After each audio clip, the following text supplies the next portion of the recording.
The super collider was called Magus, and it was, undeniably, mankind's most significant scientific achievement. Constructed in the asteroid belt, 1.2 million kilometers from Mars, Magus remained far from population centers, closest to the resources needed for its function. In continuous operation for more than 400 Martian years, the Magus Complex was serviced by tens of thousands of autonomous robots that mined raw materials and fabricated components necessary to maintain the machine. End-to-end, Magus structural truss ran a kilometer long.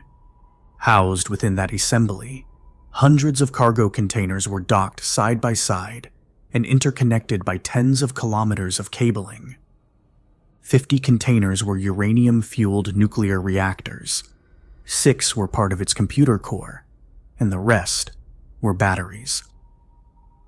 At the heart of Magus was a 22-meter diameter icosahedron, composed of 20 triangular electron magnets, surrounded by an array of 2,048 lasers. Much of the machine's function was to compute the complex coordinates for time travel. Generating a future space-time coordinate, or STC, wasn't possible.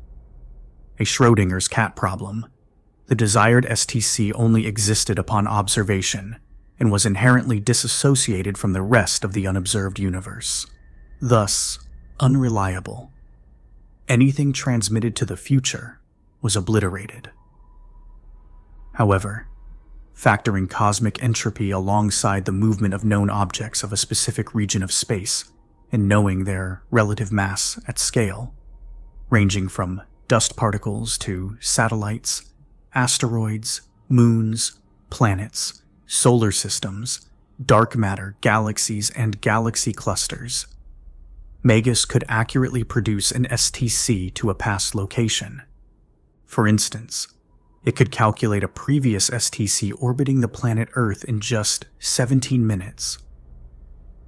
After arriving at an STC, Magus was designed to create a micro-singularity slightly larger than a golf ball, reflecting the totality of information that could be safely transmitted through it, without losing containment, an engineering failure that would result in a 50-kilometer-wide black hole. And drifting inside the icosahedron, waiting for Magus to finish its computation cycle, and held fast by its magnetic field, was an 8-centimeter-long, gold-plated scarab beetle. Mars 3356. Approaching STC lock, 30 seconds, Jamie reported. She was a senior Magus Complex engineer and served as a mission specialist.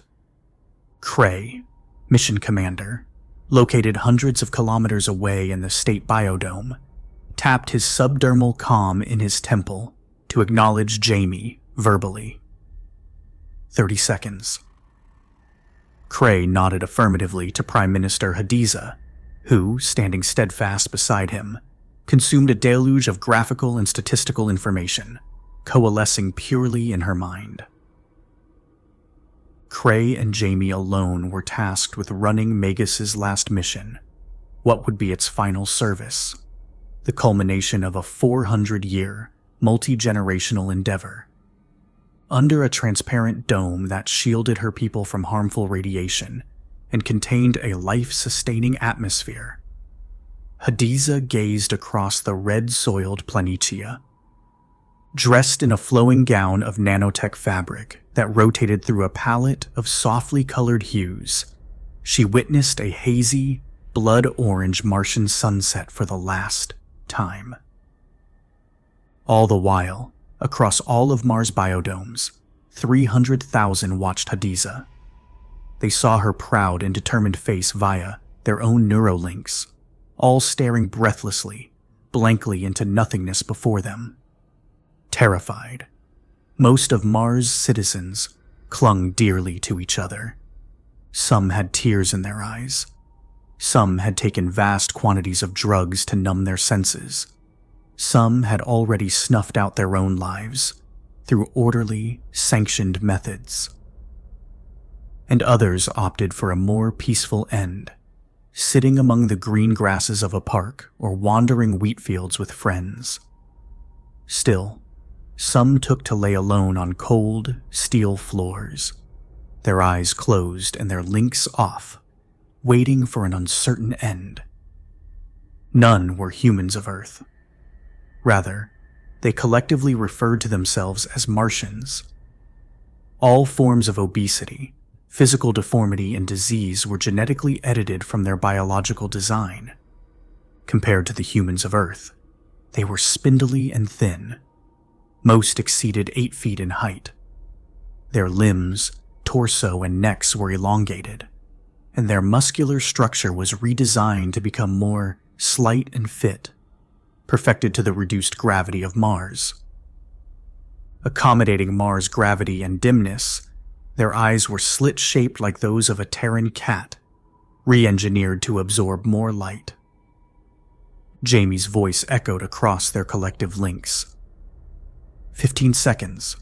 The cornerstone is cued. Cray, stone-faced and dressed in formal uniform, glared at Minister Hadiza, who, tight-lipped, firmly, resolutely, nodded. PM concurs, Cray said, pressing his temple. Start countdown at 10 seconds. Copy, Jamie confirmed before saying, 10. In biodomes all across Mars, Martians started weeping. They held each other close and confessed their love. 9. Some parents picked up their children, their eyes matted with tears, smiled and whispered lies into their ears. 8. A cold sweat raced down Hadiza's body, and she felt dizzy. Bracing herself against the dome's curvature, she stared at her feet at first, then fixed her sight on the sunset at the edge of the horizon. 7.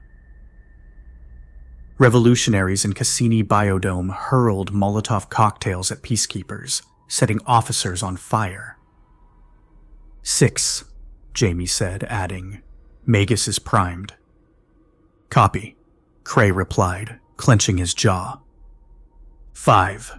In the Perspo Biodome, a colony of 100 red-clad monks prayed for the salvation of all mankind. 4. In the State Biodome found in the Elysium Planitia, all members of the government apparatus watched on, their expressions emotionless and flat as the countdown continued. 3. A chaotic mob rushed officers stationed in the Babakin Biodome Transit Bay, demanding a way out and a ship to take them from Mars. 2. Watching the space above her head, tears streaming down her cheeks, a Catholic priest gave a sign of the cross, kissed her rosary, and prayed. 1. Delirious, a nude man exited a hatch from Heimdall Biodome to the Martian surface. As he screamed at God, his blood flash froze, air crystallized in his lungs, and capillaries all over his body burst. He died instantly. Event horizon confirmed. Far away on Magus, half of its lasers fired into a beamline. Magnetic tunnels used to channel quickly moving subatomic particles racing headlong into the icosahedron, while the other half of the array countered. Both volleys slammed highly accelerated particles into the golden scarab beetle at a single, precise nanosecond. Concurrently, when the singularity formed to envelop it, the magnets of the icosahedron compressed to create a magnetic bottle, trapping the event. The process worked as expected, forcing the singularity closed and leaving nothing but empty space at Magus's core. It was all over in 7 milliseconds, and 1,300 years earlier, the golden cornerstone appeared in a 48.2-kilometer orbit around the planet Earth. Receiving entangled telemetry, Jamie advised, moving her hand through spaces before her to interact with symbolic data references perceived in her mind. Until that moment, her computer systems were unaware of a device with that specific signature orbiting Earth. However, when observed, Jamie's systems acknowledged it had been there all along. Records of its existence predated her own birth. Cornerstone deployment successful, Jamie acknowledged, and she sat forward in her chair, tapped off her comms, and began to sob. Her hand trembling, Jamie brought a blue pill from a glass table to her mouth, tilted her head back, and swallowed. Earth. 3356. The 1,300-year-old scarab beetle cornerstone orbited high above the planet Earth, and in the vacuum of space, it was still as smooth, golden, and pristine as the moment it arrived. As its own computer was quantum entangled with its Martian counterpart, they operated as one, regardless of the time or distance that separated them. Below, the planet's oceans were yellowish green, and its land was scorched, barren, and blackened. There were no glaciers or ice caps at its poles. None of its mountains retained any snow at all. Its once great rivers were poisoned and toxic. What remained of its cities were long since ruined. Earth's surface vegetation had been corroded, burned away, while chain lightning crawled across gray, churning clouds roiling in its upper atmosphere. The cornerstone's sensors registered Earth's surface temperature near 42 Celsius. Cyclones and hurricanes raged with 386 kilo-per-hour winds. It rained sheets of scaring sulfuric acid. Its atmosphere was 97% carbon dioxide and 2% methane. More a sister to Venus. Most of Earth's life had been eradicated, but more than 500 million Terrans lived below its surface in warring, nomadic tribes, surviving on manufactured oxygen and nitrogen captured in airtight caves. Lost, they were primitives, entirely unaware of Mars or Martians, or any satellites like the cornerstone circling their planet. Mars. 3356. All of Mars watched on. Receiving Jamie's confirmation, Cray was the first to speak. Cornerstones deployed. Her hand still resting against the surface of the dome to support her weight, Prime Minister Hadiza placed a shaking hand on her chest. She forced herself to swallow before speaking. "It's in position. We are receiving data, Commander." "Yes, madam," Cray replied, then stepped forward, eager to complete his task. "At your..." Recollecting herself, Hadiza proudly raised her gaze to meet his, for she needed only to glance at Cray to silence him. "People of Mars," she began, turning her head from him. Hadiza's voice was unflinching and steady, her attitude regal and above reproach. "More than 1,000 years ago, we left Earth for a new home. To those who wished to see her, Hadiza appeared as a translucent image projected onto the back of their retinas. Most watched on, stunned, wondering what the Prime Minister might say in their final moments, while some cried, wailed, and panicked. We escaped death, an interplanetary diaspora surviving for hundreds of years on Earth's moon, in the asteroid belt, and finally, here on Mars. Gazing at her open palms, Hadiza continued. Space was unkind. It ravaged our bodies, and in turn, we modified ourselves so we might adapt. We evolved so we might live. We sacrificed so we might survive. She recalled a high-resolution image of a sickly green and gray Earth and presented it to everyone's consciousness. Forced to trade one inhospitable waste for another, we fled. leaving our earthbound brothers and sisters behind. The image evaporated to be replaced by Prime Minister Hadiza, gazing into the setting sun along the Martian horizon. And it was here we rested. We found sanctuary in Mars's craters, and we bore our fruit. We reconstructed our civilization, economy, and commerce, excelling in science and furthering our technology. Undaunted, Martians thrived. Capable of sharing their emotional states with others, tens of thousands of Martians voluntarily opened their neurolinks to transmit their collective feelings. Individuals were inundated with crushing waves of fright, horror, and terror, yet tempered by the soothing warmth of empathy, compassion, and love. Although divorced from Earth, we were unforgetting, Hadiza recounted. We always remembered our mother as she was, and gratefully recalled our time cradled, sheltered in her arms. Alive on Mars, we shared our stories, music, and art. In space, ships orbiting Mars drifted derelict and aimless, their pilots knowing they had nowhere to escape. Alive, we sang our mother's songs and read aloud the poems of our forefathers. Within the tunnels, below the surface, in the absolute darkness, workers huddled in their pressurized suits and placed comforting hands on their glassy, reflective helmets, touching what they could touch. Alive, we taught them all to our children, passing our treasured memories of Earth to each successive generation. Hadiza swallowed and held back her tears. Let it never be forgotten, Hadiza breathed. We lived. Cray lowered his head to read intelligence feeds.